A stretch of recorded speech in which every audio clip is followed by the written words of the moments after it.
আসসালামু আলাইকুম সম্মানিত ভিউয়ার্স, এসএসটি টেকগুলি চ্যানেলের পক্ষ থেকে আপনাদের সবাইকে স্বাগতম।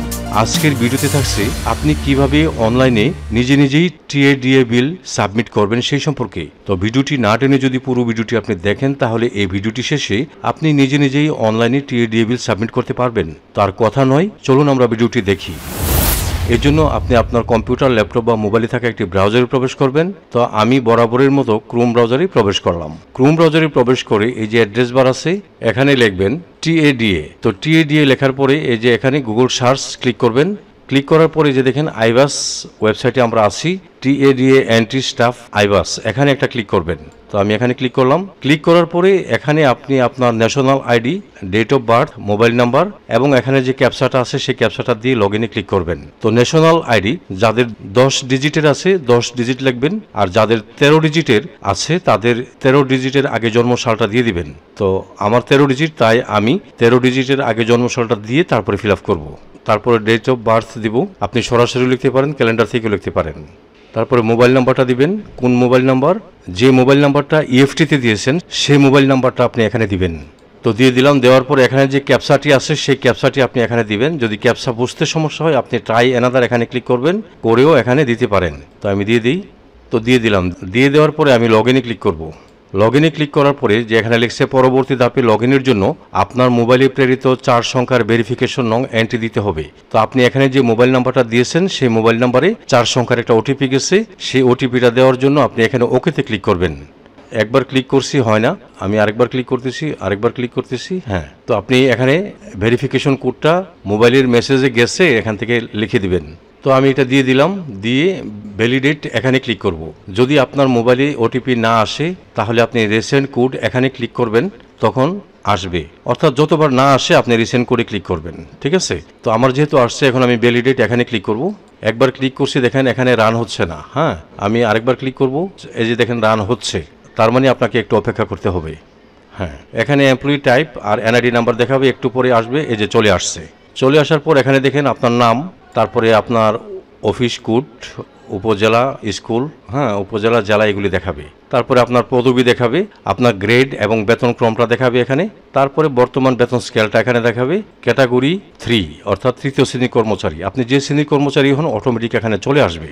আসার পরে আপনারা বাম দিকে দেখেন একটা আছে টোর ডায়েরি, আরেকটা আছে লোকাল টোর ডায়েরি। আচ্ছা, টোর ডায়েরিটা হলো যে এগুলি সাধারণত প্রথম শ্রেণীর কর্মকর্তাদের হয়ে থাকে।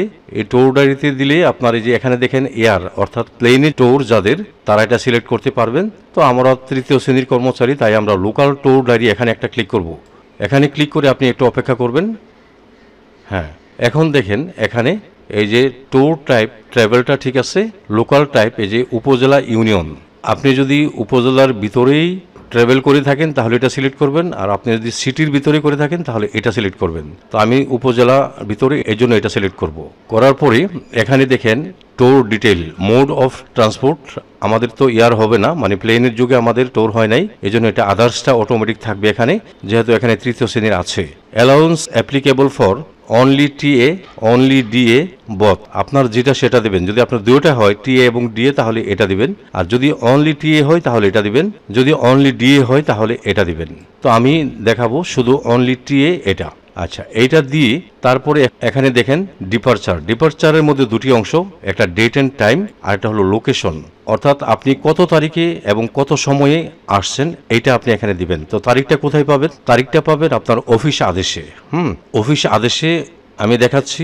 এই যে অফিস আদেশ, হ্যাঁ, এটার মধ্যে কিন্তু এখানে আপনি কত তারিখ আসবেন সেটা কিন্তু এখানে লেখা আছে, ঠিক আছে? এখান থেকে আপনি দিয়ে দিবেন। তো আমি এখানে দিয়ে দিছি। তো আমি 12/7/2024 এদিন আমাদের সমন্বয় সভা হয়েছিল। তো এই উদ্দেশ্যে আমি কতটা সময় রওনা দিয়েছি, মানে স্কুল থেকে আমি রওনা দিয়েছি সকাল 8টায়, ঠিক আছে? কারণ 9টা থেকে মিটিং শুরু, আমার 1 ঘন্টা লাগে আসতে। তো আমি 8টায় রওনা দিলে আমি ঠিক 9টার ভিতরে মিটিংয়ে যোগদান করতে পারবো। তারপরে লোকেশন, এই ড্রপডাউন বাটনে ক্লিক করে আপনি কোন জায়গা থেকে আসছেন এটা দিয়ে দিবেন। আচ্ছা, এখানে বিশাল একটা চার্ট দেখা যাচ্ছে, আপনি আপনার ইউনিয়নটা লেখেন। এই যে দেখেন আমি আমার ইউনিয়ন লেখার পরেই এই যে সুনামগঞ্জ সদর জাহাঙ্গীরনগর এটা চলে আসছে, অর্থাৎ আমি আমার ইউনিয়ন সুনামগঞ্জ সদরের জাহাঙ্গীরনগর, এখান থেকে আমি আসছি। আসার পরে এখানে দেখেন আমরা দিলাম এখানে অ্যারাইভাল, কত তারিখে এখানে আসছি, কয়টার সময় আসছি। তো আমি এখানে দিয়ে দিব 1 তারিখে আসছি, 12 12/7/2024 সময় এখানে আমি 9টা দিব, অর্থাৎ 9টা থেকে আমাদের মিটিংটা শুরু, এই জন্য 9টায় এখানে দিয়ে দিব। এখন লোকেশন কোথায় আসছেন, এখান থেকে আপনি ক্লিক করে এই যে যেহেতু আমি তাই সুনামগঞ্জ সদর উপজেলা হেডকোয়ার্টার এটা দিয়ে দিব, আপনি আপনারটা দিবেন। এরপর দেখেন আপলোড বোর্ডিং পাস, এটা আমাদের জন্য না, এটা হলো প্রথম শ্রেণীর কর্মকর্তা যারা এয়ার অর্থাৎ প্লেন যুগে যোগাযোগ করে তাদের এই যে বোর্ডিং পাসটা এখান থেকে চুজ ফাইলে ক্লিক করে আপলোড করে দিবে। আচ্ছা, এখন লোকেশনটা হলো আমি কোথায় আসলাম এখানে আপনি দিয়ে দিবেন এই যে উপজেলা এডুকেশন অফিস সুনামগঞ্জ সদর সুনামগঞ্জ, ঠিক আছে। এখান থেকে এটা কপি করে আপনি এখানে বসিয়ে দিবেন। তো আমি এখানে বসিয়ে দিলাম। লোকাল ডিস্টেন্সটা দেখেন, এখানে ক্লিক করে আপনার এই অফিসে আপনার বিদ্যালয় থেকে এই অফিসের দূরত্ব কত সঠিকটা আপনি দিয়ে দিবেন। আমি 12 কিলোমিটার দিলাম। তারপরে এটা কিন্তু আপনার বিল ফরমে আছে, হ্যাঁ, কত কিলোমিটার দূরত্ব এটা আছে, আপনি মন গড়া মতো এখানে দিতে পারবেন না। কোন পারপাজে আসছি আমি এখানে ক্লিক করে তারপরে যে ড্রপ ডাউন বাটন আছে এখানে ক্লিক করব। এখানে ক্লিক করে আমি কোন পারপাসে আসছি এটা দিয়ে দিব, ওই যে travel to attend various meetings এটা সিলেক্ট করে দিব, দিয়ে ওকেতে ক্লিক করব। এটা চলে আসছে এখানে। এখন আমি এই যে অ্যাড এখানে ক্লিক করব। যদি এখানে ক্লিক না করি তাহলে কিন্তু আমার এটা অ্যাড হবে না, এই জন্য আমি অ্যাডে ক্লিক করলাম। এই যে দেখেন আসলাম যে এই সব তথ্যগুলো এখানে আছে। এখন আমি আবার ফিরতি যাব, আসা এবং যাওয়া, ট্রাভেলিং টিএটা কিন্তু আসা এবং যাওয়া। তো এখান থেকে আপনি এই যে এটা দেখেন অনলি টিএ এটা সিলেক্ট করে দিবেন, আবার ডেটটা দিয়ে দিবেন, একই ডেট 12/07/2024 লিখে দিয়ে সময়টা লিখে দেবেন, কয়টার সময় রওনা দিয়েছি। এখান থেকে আমার মিটিং শেষ হয়েছে 5টায়, তাহলে এখানে আন্তর্জাতিক টাইম লিখতে হবে। 12 এবং 5 যোগ করলে হয় কত, 17, অর্থাৎ 17টায় আমি এখান থেকে রওনা দিয়েছি। কোথায় থেকে, সিলেক্ট লোকেশন, এখান থেকে লোকেশনটা দিয়ে দিবেন সুনামগঞ্জ সদর উপজেলা হেডকোয়ার্টার, আমি এখান থেকেই রওনা দিচ্ছি। এখন দেখেন অ্যারাইভালটা আমি কোথায় পৌঁছেছি সেটার তারিখ এবং সময় আর লোকেশনটা সিলেক্ট করে দিব।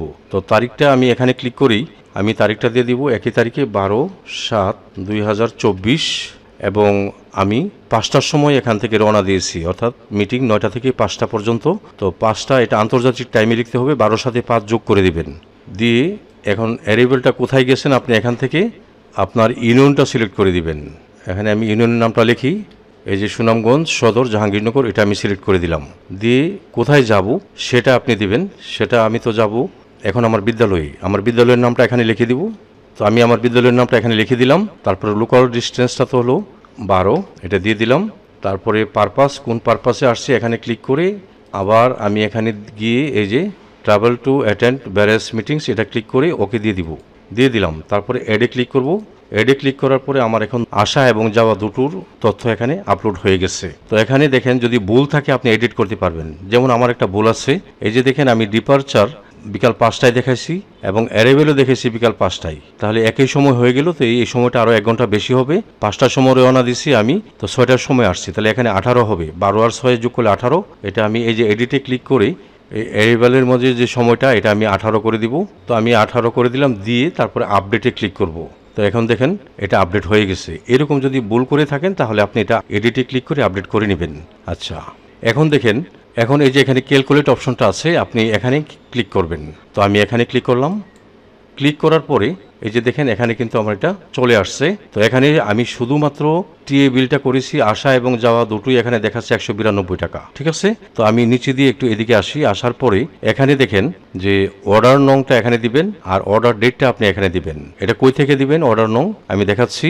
আপনাকে যে চিঠি দিয়েছে উপজেলা থেকে সেই চিঠির মধ্যে স্মারক নং এর সবশেষে যে নাম্বারটা এটা দিবেন আর স্মারক নং এর যে তারিখটা এটা দিবেন। এই যে দেখেন স্মারক নং এর সবশেষে আছে 285 আর তারিখটা আছে কত 8/7/2024, এটা আমি দিয়ে দিব। এটা হলো 285, তারপরে এখানে তারিখটা দিব। তো আমি অর্ডার নং এবং অর্ডার ডেটটা এখানে দিয়ে দিলাম। এখন আমি এই যে চুজ ফাইল এখানে ক্লিক করে যে আমার যে অফিস আদেশটা সেই অফিস আদেশটা এখানে আপলোড করে দিব। তো আমি এখানে ক্লিক করলাম, এটা আমি এখানে দিয়ে দিলাম। দিয়ে এখন আমি এই যে সেভ এখানে ক্লিক করব। ইনফরমেশন সেভ সাকসেসফুলি, ওকে দিলাম। দেওয়ার পরে আমার এটা কিন্তু এই যে নিচে দেখেন এটা চলে আসছে। তো এরকম এখন আপনি ইচ্ছা করলে ভিউতে ক্লিক করলে আপনি আবার এটা দেখতে পারবেন, এডিটে ক্লিক করলে আপনি এটা এডিট করতে পারবেন, আর সাবমিটে ক্লিক করলে চলে যাবে, তখন আর এডিট করতে পারবেন না, উইথড্র করতে পারবেন না। তো সাবমিট করার পরে এটা কিন্তু চলে যাবে ডিডিও অফিসে। তো ডিডিও মহোদয় অনুমোদন করার পরে আপনার এখানে দেখাবে সাবমিটেড, ঠিক আছে। তো ডিডিও মহোদয় অনুমোদন করার পর এটা যাবে অ্যাকাউন্টস অফিসে। অ্যাকাউন্টস অফিসে চলে গেলে আপনি এখানে ঢুকে দেখতে পারবেন সাবমিটেড বাই ডিডিও, এটা দেখাবে। তারপর এইভাবে এটা অগ্রগায়ন হয় ইএফটি থেকে আপনার টিএ বিল, ইএফটিতে যে অ্যাকাউন্ট নাম্বার দিয়েছেন ইএফটি থেকে আপনার বেতন বিল আপনার ব্যাংকে চলে যাবে এবং আপনার মোবাইলে মেসেজ যাবে। তো আমি এখন সাবমিট করব না, আমি আরও এখানে অ্যাড করব, করার পরে একটা একটা করে সাবমিট করব, ঠিক আছে। আমরা যারা শিক্ষক আছি আমাদের কিন্তু এক বছরে বেশ কয়েকটা টিএ বিল হয়ে থাকে, সেগুলি আমি আপলোড দিয়ে তারপরে একটা একটা করে সাবমিট করব। বিল কিন্তু হবে এক পাতার মধ্যেই, আলাদা আলাদাভাবে হবে না, এক পাতার মধ্যেই হবে। তো এভাবে আপনি খুব সহজে ঘরে বসে নিজেই অনলাইনে টিএ বিল সাবমিট করতে পারেন। সবশেষে আপনি এখান থেকে লগ আউট হয়ে বেরিয়ে যাবেন। তো আমি লগ আউট হয়ে বেরিয়ে গেলাম। তো এই ছিল আমার আজকের ভিডিও। আশা করি আমার ভিডিওটি আপনাদের একটু হলেও উপকার আসবে। যদি আমার এই ভিডিওটি আপনাদের একটু হলেও উপকার আসে তাহলে লাইক, কমেন্ট এবং শেয়ার করে দিবেন। সেই সাথে চ্যানেলটি সাবস্ক্রাইব করে আপনারা আমার সঙ্গে থাকবেন। আপনারা সকলেই ভালো থাকবেন। খুদা হাফেজ।